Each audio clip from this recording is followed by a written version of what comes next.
Olá pessoal, tudo certo? Estou aqui novamente, professor Marcelo, para mais um vídeo focado no nosso edital, né? Voltando agora, né?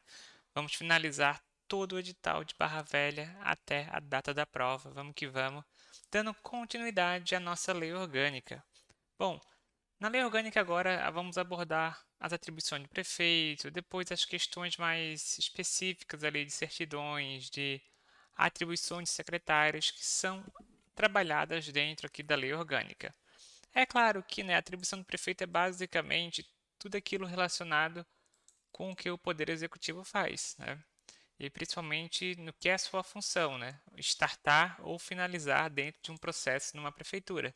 Então, por exemplo, não é ele que faz o decreto, mas é ele que vai expedir decreto, portaria, ele que vai assinar os atos administrativos, né? Então, ele que vai expedir os decretos, ele que vai permitir ou autorizar o uso de bem municipal. Claro que vai ter que ter autorização da Câmara, vai ter que ter um processo licitatório, né? Um processo legal, mas é ele que vai assinar, né, esses documentos. Ele que vai nomear ou exonerar os secretários. Ele que pode vetar ou não, né, parte dos projetos de lei aprovados, sancionar, promulgar e publicar as leis aprovadas pela Câmara. É claro que é o prefeito, né, que representa o município em juízo e fora dele. E ele também inicia o processo legislativo aí, conforme os casos da lei orgânica. Também é o prefeito, provê o cargo público, expede também os demais atos. Então, se você, por exemplo, for ganhar uma gratificação, vai ter assinatura lá do prefeito. Se você for, a menos que ele dê a competência, né, para o secretário de administração, aí tem outras situações que são possíveis, né? Mas, no geral, alguns atos são exclusivos do prefeito, como, por exemplo, aí o ato do termo de posse, no geral, né? Ah, você vai ganhar uma... Vamos supor que você vai ganhar uma licença, ou até talvez uma questão de gratificação. Isso também pode ser assinado aqui, né, pelo prefeito. Ele que vai expedir os demais atos, aí, sempre relacionados à sua situação funcional. Enviar à Câmara projeto de lei do orçamento anual e do plano plurianual, também é atribuição do prefeito. Vamos ver também mais sobre isso no próximo vídeo. Encaminhar à Câmara até o dia 15 de março, ó, a sua prestação de contas, a prestação de contas do governo. Até o dia 15 de março, a prestação de contas do governo, bem como os balanços. Encaminhar aos órgãos competentes os planos de aplicação e prestação de conta. Publicar os atos oficiais. Isso mesmo, os atos oficiais devem ser publicados, né? Então, termo de posse, diários, decretos, tudo que for necessário, né? Às vezes alguns contratos, aditivos, também devem ser publicados, né? E é o prefeito que tem essa atribuição. Prestar à Câmara, dentro de 15 dias, as informações pelas mesmas solicitadas, salvo prorrogação a pedido e por prazo determinado em face da complexidade da matéria. Então, aqui ó, também é 15 dias o prazo que o prefeito deve prestar a informação. Prover os serviços e obras de administração pública municipal. Então, veja, aqui são algumas atribuições, nós temos várias, né? Não adianta ficar decorando, porque são muitas. E é só pensar, né? Se for cobrar, vai estar relacionado diretamente à atividade, né, do prefeito. A atividade do prefeito em si, né? É importante. Bom, depois nós temos também a questão da perda e extinção do mandato do prefeito. Olha só, é possível sim, né? É importante que o prefeito tenha que seguir uma regra. É vedado que ele assuma outro cargo ou função na administração pública direta ou indireta. A menos, né, que ele seja via concurso público, né, pessoal? E que tecnicamente possa ser haja compatibilidade de horários, né, tem toda essa questão. Mas então, a menos que seja concurso público, ele não pode assumir dois cargos na administração pública. E olha só, um destaque aqui da Lei Orgânica de Barra Velha. Ao prefeito e ao vice-prefeito é vedado a desempenhar função a qualquer título em empresa privada. Olha só, é vedado qualquer atuação em uma empresa privada. Se tu tem uma empresa, tu não pode ser prefeito ou vice-prefeito, é vedado. Veja. E além disso, né, essas questões aqui, ó, tanto da parte inicial como da segunda parte, elas também são estendidas aos secretários municipais ou autoridades equivalentes. Ou seja, um secretário municipal não pode ter uma empresa, mesmo que seja uma empresa que não tenha nenhuma relação com o órgão público. Isso mesmo, o mercado não tem nada a ver, não tem nenhuma influência, mesmo assim, não pode, tá? Então, o secretário municipal não pode desempenhar essa função.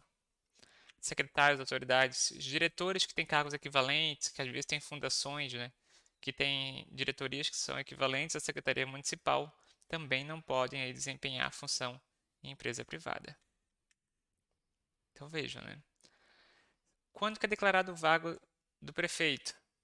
Nas seguintes situações: em caso de falecimento, renúncia ou condenação por crime funcional eleitoral, ou se ele deixar de tomar posse, então no início do mandato, sem motivo justo, aceito pela Câmara dentro do prazo de 10 dias, se ele infringir essas normas aqui, de relacionada à acumulação de cargos, né, acumulação de funções, seja na área pública ou na área privada, ou se ele perder ou tiver suspenso seus direitos políticos. São essas 4 possibilidades. E aí, nós vamos entrar agora nos auxiliares diretos. Os auxiliares diretos aqui do prefeito, que é claro, nós começamos a conversar, que são os secretários, né? Então, nós temos secretários municipais. Então, lembrem, né, eles não podem assumir nem cargo em empresa privada nem pública, a menos que seja concurso público. Os diretores de órgãos de administração pública direta, eles são o braço direito, né, do prefeito. São os cargos aí de livre nomeação e demissão. Então, são cargos políticos, né? Podem ser demitidos a qualquer momento. Secretários e diretores da administração pública direta. Bom, e tem algumas condições que a lei orgânica aborda. Por exemplo, não pode ter um secretário com menos de 21 anos. Então, tem que ser maior de 21 anos, tem que morar no município. Então, não pode ser um secretário de outro município, de Joinville, por exemplo. Tem que morar em Barra Velha. Então, brasileiro tem que ter exercício de direitos políticos maior de 21 anos e tem que ser residente domiciliado no município de Barra Velha, claro. Bom, nós temos umas situações também, né, que são vedadas. Então, é vedada a nomeação para cargo de confiança na Barra Velha. Olha só, em Barra Velha, então, é vedado nomear um cargo de confiança, né, de pessoas que tenham sido condenadas, transitado e julgado, ou proferida por órgão, ou a decisão, né, proferida por órgão judicial colegiado, pelo prazo de 8 anos contados a partir da decisão condenatória. Ou seja, o que é isso, pessoal? Você não pode ser um cargo de confiança se você aí, né, basicamente tem um processo que já foi decidido ou teve a primeira decisão, né, por colegiado feita nos últimos 8 anos de crimes relacionados ao quê? São coisas meio óbvias, né? Ninguém quer um secretário, por exemplo, que tem um crime contra o meio ambiente e saúde pública, contra a vida e a dignidade sexual, praticado por organização criminosa, redução à condição análoga a escravo, tráfico de drogas, ocultação de bens, abuso de autoridades, crime contra o patrimônio privado. É meio óbvio, né? Acho que até o mínimo é interessante, né? Então, condenado, decisão transitada de julgado nos últimos 8 anos. Qualquer um desses crimes não pode ser cargo de confiança. Olha só, cargo de confiança. E além das atribuições fixadas em lei, né? Então, cada secretaria tem a sua função específica, como a Secretaria de Educação, responde por tudo da educação, responde pelo Fundeb, responde para várias etapas. Compete aos secretários e aos diretores. O que compete aos secretários e diretores? Subscrever atos e regulamentos referentes aos seus órgãos. Claro, expedir instruções para a boa execução das leis, decretos e regulamentos, na sua área, claro. E também apresentar um relatório anual dos seus serviços. Então, grave, né? Relatório anual dos seus serviços ao prefeito. E comparecer à Câmara sempre que convocado. Relatório anual é um ponto interessante. Os outros 2 pontos são relacionados, né, ao aspecto do cargo. Então, se tu é secretário de Educação, tu vai criar regulamentos para a tua secretaria, tu vai pedir instruções, caso necessário, por exemplo, instruções de como o professor deve agir em caso disso, como o professor deve se tu for secretário de Educação, né? Ele pode fazer algumas instruções, decretos até regulamentos. Depois, a lei orgânica ela aborda sobre a publicidade dos atos. Então, isso aqui é bem importante. A gente já viu, né, que o prefeito tem uma competência, mas a publicidade ela é ampla, né, pessoal? Então, a lei orgânica ela traz alguns aspectos. Ó, os atos municipais que produzam efeitos externos serão publicados no órgão oficial do município definido em lei. que nós utilizamos aí, né, Barra Velha também, o Diário Oficial dos Municípios, o DOM. A lei poderá instituir Diário Oficial Eletrônico do município disponibilizado em seu site. O sítio e o conteúdo das publicações deverão ser assinados sempre aí, né, por certificado digital. E a publicação eletrônica, na forma do inciso 1º, substitui qualquer outro meio de publicação oficial. Ou seja, né, hoje nós temos tudo via publicação eletrônica no DOM, né, e no site do município, sempre com assinatura digital ICP. Depois a lei orgânica aborda sobre os livros, né.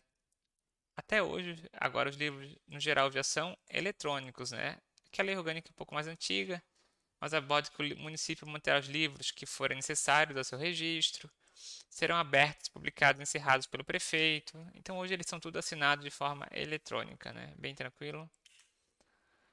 Para finalizar, vamos abordar os atos administrativos.